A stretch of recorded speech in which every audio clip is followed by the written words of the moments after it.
சிறுகடிக்க ஆசை சரியில்லை. அடுத்த வாரத்துக்கான எபிசோடில் நம்ம மனோஜ் இருந்துட்டு ஷோரூமில் இருக்காங்க. அப்போ நம்ம ரோகிணி இருந்துட்டு கூட ஒருத்தரை கூட்டிகிட்டு வந்து மனோஜை வந்து இன்ட்ரடியூஸ் பண்ணி வைக்கிறாங்க. கூட வந்தவர் நம்ம மனோஜ் கிட்ட ரோகிணியை கொஞ்ச நாளாக தான் எனக்கு தெரியும், அவங்களுடைய டேலண்ட்டு வேறு லெவலில் இருக்குது, அது எங்களுக்கு ரொம்பவே பிடிச்சி போயிருக்கு அப்படின்னு சொல்லிட்டு ரஞ்சித் வந்து சொல்லிக்கிட்டு இருக்காங்க.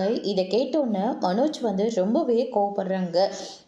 இங்கே அவருக்கு நிறைய ப்ராடக்ட் எல்லாம் வேணுமா, அதில் எல்லாமே ஸ்டாக்கில் இருக்குதானே அப்படின்னு சொல்லிட்டு மனோஜ் கிட்ட வந்து கேட்கவும் அதெல்லாம் நிறையவே இருக்குது அப்படின்ற மாதிரி சொல்லிடுறாங்க.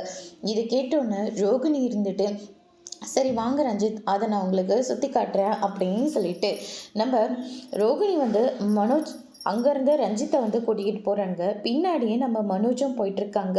மனோஜ் நீங்கள் எதுக்காக பின்னாடி வராங்க, நீங்கள் ஒன்றும் எக்ஸ்பிளைன் பண்ண தேவையில்லை, ரோகிணியே சூப்பராக எக்ஸ்பிளைன் பண்ணுவாங்க, அவங்கக்கிட்டே நான் டீலிங் முடிச்சுக்கிறேன், நீங்கள் வெறும் பார்ட்னர் மட்டும்தானே அப்படின்ற மாதிரி ரஞ்சித் வந்து சொல்கிறாங்க. இதை கேட்ட உடனே நம்ம மனோஜ் வந்து ரொம்பவே கோவப்படுறாங்க. இங்கே பாருங்கள் சார், நாங்கள் 2 பேருமே பார்ட்னர்ஸ் தான், தேவையில்லாமல் நீங்கள் நடுவில் வராதிங்க, உங்களுக்கு என்ன ப்ராடக்ட் தேவையோ அது எங்ககிட்ட சொல்லுங்கள், நாங்கள் அதை உங்களுக்கு எக்ஸ்பிளைன் பண்ணுறோம் அப்படின்னு சொல்லிட்டு நம்ம மனோஜ் வந்து சொல்லிக்கிட்டு இருக்காங்க. ஜீவாவை கூட்டிகிட்டு மனோஜ் இருந்துட்டு இவங்களுக்கு என்ன தேவையோ அதை அதனுடைய டீட்டெயிலை சொல்லிவிடு அப்படின்ற மாதிரி சொல்லிட்டு ஜீவாவை அவங்க கூட அனுப்பி விடுறாங்க.